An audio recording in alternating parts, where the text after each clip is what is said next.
Hola, ¿qué tal? Bienvenidas, bienvenidos a este espacio de entrevistas del canal del Poder Judicial de la Federación. Soy Citlali Pérez y lo invito a quedarse con nosotros. Hoy tenemos una charla muy interesante en torno al tema de desplazamiento forzado y mujeres. Y para ello está con nosotros la jueza Flor Nayeli Carrión García del Juzgado Tercero de Distrito de Procesos Penales Federales en Jalisco. Ella cuenta con maestría en Derechos Humanos y máster en Argumentación Jurídica por parte de la Universidad de Alicante. Muchas gracias, jueza, por estar con nosotros. Gracias a ustedes por el espacio. Bueno, y para empezar, jurídicamente, ¿qué debemos entender por desplazamiento forzado, toda vez que apenas hace 4 años se reconoció este fenómeno a nivel federal? Es correcto.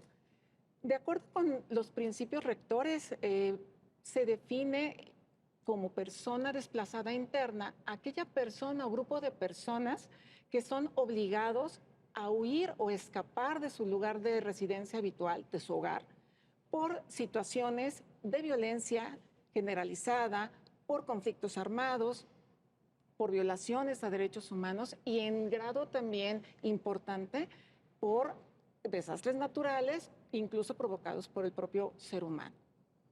¿Y qué instrumentos jurídicos tenemos para enfrentar también este fenómeno? Me parece muy importante establecer justo en relación con ese control jurídico o judicial que la persona desplazada interna tiene una característica y es que justamente no traspasa una frontera estatal internacionalmente reconocida. Entonces, partiendo de la propia definición, tenemos aquí dos aspectos. El primero, ese desplazamiento no obedece a su voluntad. Es una circunstancia a la que fue obligada por circunstancias extremas. Por otra parte, el hecho de que esté todavía bajo la tutela del Estado sería entonces el encargado o la primera fase de poder reclamar esos derechos para ser protegido por el propio Estado. ¿Cuál es el problema? En nuestro país todavía estamos muy en ciernes en relación con este tipo de regulación. Como bien lo mencionó, pues ciertamente tenemos apenas reconocido el fenómeno desde el 2019. No se han desarrollado toda la totalidad de políticas públicas que se quisieran poder ya tener en dominio. Por el contrario, pues ciertamente se ha hecho grandes esfuerzos, pero realmente como legislaciones no tenemos locales, algunas, federales, ninguna. Perdón, ¿qué es lo que ocurre? En este caso, sucede que, por ejemplo, tenemos estados como Chiapas, Guerrero y Sinaloa que han hecho esfuerzos verdaderamente loables desde los congresos locales para visibilizar y además regular este fenómeno y algunas otras legislaciones, incluso como comisiones o protocolos que se han creado en Michoacán y Zacatecas. Por lo demás, a nivel federal, si bien no contamos con ese tipo de regulación, pues siempre nos queda acudir a los tratados internacionales, que en este caso sería la Convención de Kampala, y a nivel regional tenemos grandes desarrollos de cortes constitucionales como de Colombia y El Salvador, de los cuales, por supuesto, podríamos aprender muchísimo y con base en eso construir el andamiaje jurídico que hace tanta falta para explicar y, sobre todo, prevenir y llegar a solucionar este problema tan complejo en materia de derechos humanos. Nada más para contextualizar un poco al auditorio, de acuerdo con cifras de la Comisión Mexicana de Defensa y Promoción de los Derechos Humanos, este fenómeno ha afectado a 389,000 personas. Son cifras alarmantes y va aumentando. ¿Cómo se hace visible un problema así? Precisamente tenemos estos datos gracias al enorme trabajo que han hecho las organizaciones, las ONGs y todos aquellos grupos de la población civil que se han dedicado a la defensa de los derechos humanos. Como tal, un registro de desplazamiento se han ido construyendo a partir de sus esfuerzos. Sin embargo, tenemos que tener en consideración que estas cifras tan alarmantes de por sí no son, se avisora que no son completas, es decir, hay muchísimas otras personas que se encuentran en una situación de desplazamiento forzado interno que no han sido registradas.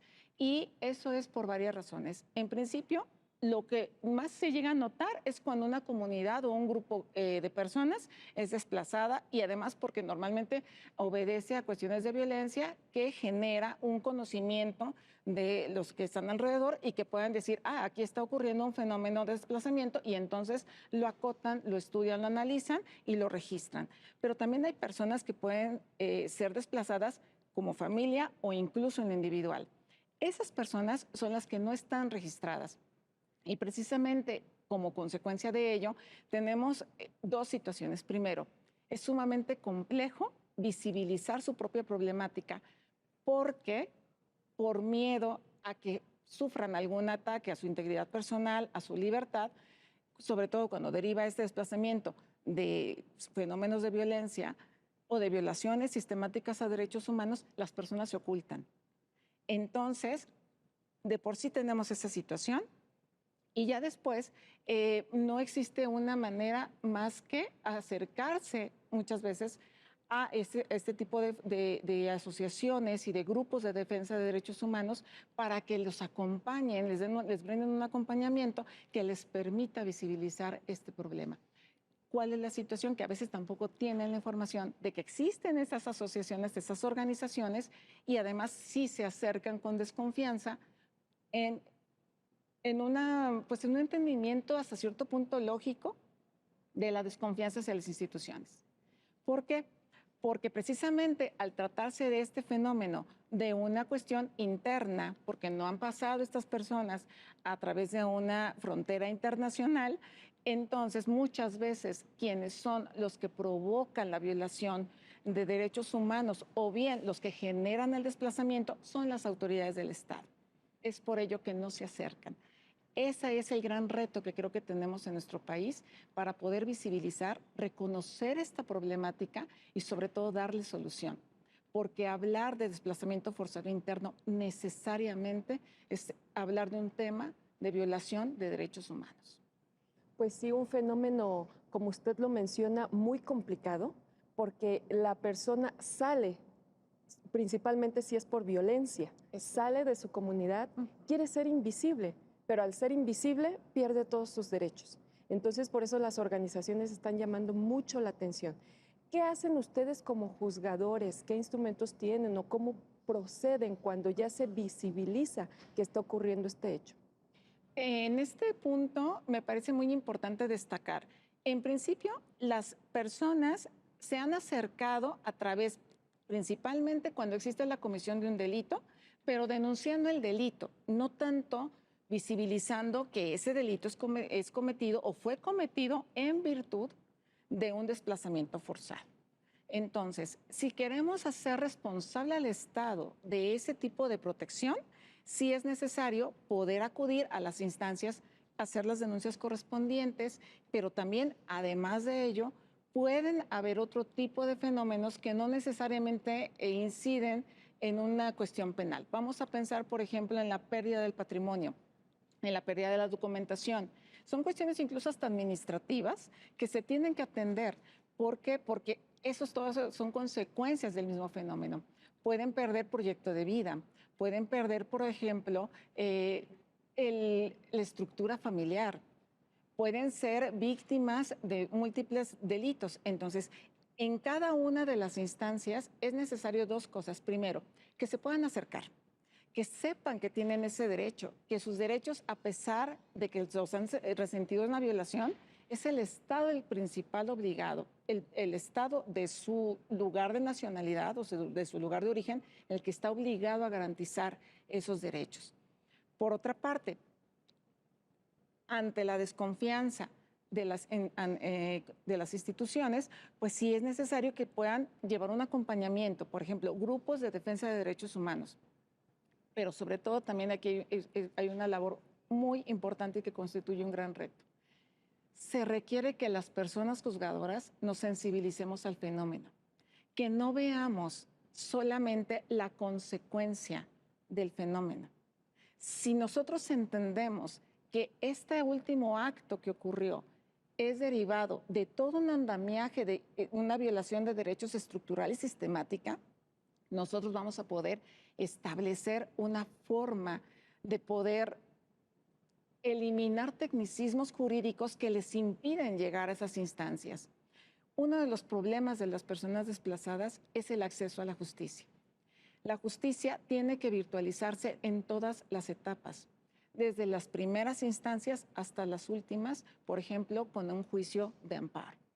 Pero, ¿qué ocurre? Ante el tecnicismo, ante la falta de recursos, sí es necesario que se pudieran abrir estos diálogos para que también las personas operadores de justicia podamos ponernos al servicio de esos grupos vulnerables y decir cómo podríamos flexibilizar esos instrumentos que ya tenemos, basados principalmente en un artículo primero constitucional que a eso nos obliga. Pero además, considerando que lo tenemos que observar como fenómeno, como un sistema en que ha ocurrido una serie de violaciones y no quedarnos solamente con el último resultado. Creo que es un reto en todos los sentidos y se requiere de mucho, de un sistema, de un cambio incluso de paradigma, un cambio de pensamiento en el propio operador jurídico, en la persona juzgadora. Es, creo que, la tarea pendiente. Pues otro de los datos importantes es que solo en el 2023, hasta el mes de abril, se documentaron 12 eventos. Chiapas, Chihuahua, Guerrero, Oaxaca, Tamaulipas y Zacatecas son los estados donde principalmente se están detectando estos desplazamientos. ¿Qué nos hace falta? ¿Hay legislación? ¿Qué debemos de hacer en este momento para enfrentar el fenómeno? Claro. Si bien es cierto que no existe una ley federal y si bien es cierto que existen muy loables y reconocibles leyes locales en muy pocos de esos estados, que es precisamente en Sinaloa, en Guerrero y en Chiapas principalmente, con algunos también reglamentos y leyes en Zacatecas y en Michoacán, pues lo cierto es que no podemos olvidar que tenemos todo un bloque de regularidad constitucional que a cualquier autoridad en el ámbito de sus competencias nos obliga acudir a todas las reglas de soft law, como pueden ser todos estos principios, empezando por el gran desarrollo que ha hecho la Organización de Naciones Unidas a través de los principios rectores de desplazamiento, que ahí viene toda la serie de derechos que tiene la persona desplazada, a los que podemos consultar y que podemos allegarnos justamente en el entendimiento de que en ese bloque de constitucionalidad nos reducimos a una cuestión muy aparentemente sencilla, pero es toral, la dignidad humana. Si nosotros aplicamos las leyes, nuestro código penal, nuestro código civil, nuestro código de familia, a partir de esa perspectiva, me parece que va a ser algo sumamente valioso. Otro de los aspectos que también la Suprema Corte de Justicia de la Nación ha emprendido con mucho ahínco y que es una labor digna de reconocerse es la serie de protocolos y manuales de actuación para las personas juzgadoras. Esos protocolos nos hablan de diferentes temas. Muy conocido ya el protocolo para juzgar con perspectiva de género, para juzgar con perspectiva de infancia, por ejemplo, también para atender cuestiones de migración, cuestiones indígenas y todo ello nos puede llegar a ayudar. Incluso se trabajó y se editó una obra valiosísima que es el Manual de Desplazamiento Interno, que nos puede ayudar a la persona juzgadora a llegarnos de los instrumentos, si no locales, sí internacionales, sí convencionales, regionales, tomar el ejemplo de las Cortes Constitucionales que sí han desarrollado y que han visibilizado este fenómeno para crear políticas públicas en todos los ámbitos de actuación, pero también en la propia labor jurisdiccional. Y no nada más de la persona juzgadora, de todos los que integramos un órgano jurisdiccional. Desde la persona que está recibiendo a la persona la comparecencia, desde la persona que está recibiendo un escrito en una oficialía de partes, tiene que tener esa sensibilidad. Nos tenemos que capacitar más en este tipo de temas que además son sumamente neurálgicos, pueden llegar a constituir un verdadero drama, no solamente para la persona que está viviendo el desplazamiento, sino también para toda su familia y una comunidad. También culturalmente, porque me comentaba que las mujeres, en este caso las mujeres indígenas, son las que están siendo más afectadas. ¿Cómo nos afectaría esto a nivel ya sociedad, a nivel cultural? Por supuesto. Tenemos que tener en claro que si este fenómeno del desplazamiento forzado interno ya de por sí es un sinónimo de violación a derechos humanos de la naturaleza más fundamental, este tipo de fenómenos agravan la situación de grupos especialmente vulnerables, por ejemplo, las mujeres. Las mujeres culturalmente somos las encargadas del hogar, de los cuidados, de las labores que sostienen a una familia, sin, obviamente, obviar toda la gran labor que hacen los demás miembros de la familia. Sí culturalmente e históricamente se ha depositado en la mujer esa labor. Al ser esto así, ¿qué ocurre, por ejemplo, cuando una mujer es desplazada? Se elimina su proyecto de vida, se elimina su sentido de familia. La afectación psicológica puede ser sumamente grave. Se le desarraiga de su lugar. Es bien difícil después poder volver a tener un concepto de familia integrada y unida. Si a eso le añadimos que este grupo de por sí vulnerable, existen otras capas o subcapas que se intersectan. Por ejemplo, cuando hablamos de una mujer indígena que tiene una cosmovisión propia, que en un momento dado sostienen a través de su lengua, de sus costumbres, a través de la cultura que se pasa de generación en generación, a través del contacto directo, boca a boca, toda esa cultura, toda esa riqueza cultural. ¿Qué ocurre cuando una mujer es desplazada? Conforme a esta propia cosmovisión, se le discrimina, se le expulsa de la comunidad. Y entonces tenemos un grave problema, no solamente para la mujer desplazada, ni para el grupo desplazado, sino para toda la sociedad. ¿Por qué? Porque esto nos puede llevar a la desaparición no solo del grupo cultural, físico, hablando físicamente, sino también de toda la riqueza cultural que había venido permeando generación tras generación. Esa riqueza cultural puede perderse. Muchos grupos originarios, muchos pueblos originarios están en peligro de desaparecer justamente a través de estos fenómenos que son sumamente crueles, que además los privan de una identidad propia, porque los tratan de asimilar a las costumbres de un Estado central en el que no pertenecen y en el que tampoco pueden desarrollar su propia cultura.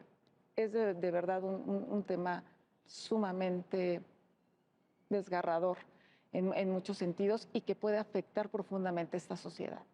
Sí, como ya habíamos comentado, cuando una persona sale huyendo de su comunidad sin nada, deja su patrimonio, deja su casa, deja la familia, deja sus bienes, lo único que quiere, si es por ejemplo por violencia, es ocultarse, Por supuesto. desaparecer. Y con esta desaparición se van, como ya decíamos, sus derechos y también todas sus costumbres, toda esa riqueza cultural que tienen las comunidades, ¿no? Principalmente indígenas. Y bueno, jueza, la Asociación Mexicana de Juzgadoras, ¿cómo está colaborando para enfrentar este fenómeno que está aumentando cada día? Claro, en la agenda de la Asociación Mexicana de Juzgadoras y además de todas las personas juzgadoras, porque el mensaje no nada más es privativo de mujeres, sino queremos que llegue ese mensaje a todos los operadores de justicia de este país, es que precisamente a partir de lograr esa culturización de estas perspectivas diferentes que eran muy distintas a las tradicionales en el derecho. Ahora necesitamos de unas perspectivas mucho más amplias, mucho más sensibles en estos temas. Tratamos de llevar a cabo no solamente jornadas de concientización, sino también de apoyo a esos grupos de defensa de derechos humanos. Hace muy poco, por ejemplo, hablando de personas que están en tránsito en nuestro país, se hizo una campaña acerca de para reunir material de higiene femenina y poder apoyar a las mujeres que van en tránsito, que evidentemente no tienen ni lo básico. No tienen una prenda de vestir, mucho menos van a tener acceso a un material de higiene, por ejemplo, para una menstruación digna. Ese tipo de acciones son las que la asociación empieza a visibilizar y que trata además de paliar a través de actividades con los diferentes grupos de defensa de derechos humanos, a través de difusión cultural, como son estos espacios valiosísimos, pero también a través, por ejemplo, de hacer conciencia, capacitaciones, de poder difundir los temas y visibilizar las realidades que están ocurriendo. Es a través de este tipo de agendas que se trata de colaborar, al menos en algún punto, con toda esa conciencia que nos tiene que permear en esta nueva sociedad. A partir de la reforma de derechos humanos estamos conscientes que tenemos que tener un nuevo modelo de persona juzgadora. Tiene que ser una persona mucho más empática, mucho más sensible a la realidad social del país, que además es cada vez más cambiante. Entonces esperamos poder aportar un granito de arena en ese Ya para aspecto. concluir, jueza, ¿qué debemos de hacer de manera ahorita inmediata ¿Qué podríamos hacer de manera inmediata para enfrentar este fenómeno? Me parece que es muy importante, además de visibilizar el fenómeno, sí implementar, tratar de seguir impulsando estas iniciativas que ya existen para crear esta ley federal, para poder reglamentar cómo es posible defender los derechos que muchas veces las personas no saben ni siquiera que tienen. Entonces es bien indispensable, es importantísimo poder no solamente educar, no solamente es transmitir esas ideas, sino también impulsar esas iniciativas, acercarnos a los grupos en materia de defensa de derechos humanos, acercarnos a las asociaciones civiles para poder acompañarlos en esta lucha que tiene que ser de todos. Pues muchísimas gracias. Hasta aquí llegamos con esta entrevista y pues de verdad es un fenómeno que debemos de enfrentar ya. Está aumentando, hay muchos desplazados, pierden sus derechos, las personas, niños, niñas, mujeres, personas adultas mayores. Entonces debemos ya actuar. Muchísimas gracias. Sí, gracias a ustedes por este espacio. Bueno, pues nosotros nos despedimos. Continúo en la señal de Justicia TV. Soy Citlali Pérez. Hasta pronto.